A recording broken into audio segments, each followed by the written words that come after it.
Welcome back to our Wix Automations playlist.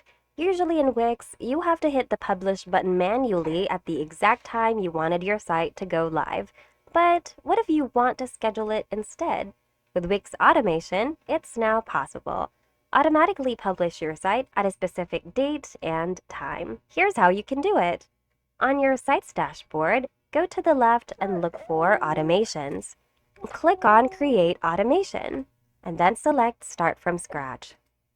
Once you're in the automation editor, it's essential that you rename your automation first so it's labeled properly. All right, now let's select our trigger. In this case, we're going to select Scheduled Time. Set the start date and the start time you'd like your website to be published.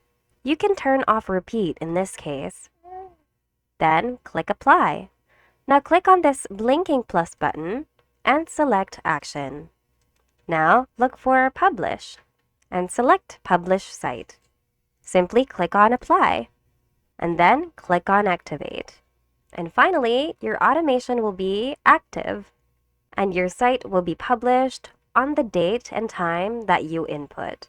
By the way, the automation will publish the last saved draft version of your website. Of course, on your indicated date and time. And it's as simple as that. If you found this video helpful, hit like and subscribe for more Wix tutorials. Thanks for watching, and we'll see you in the next video.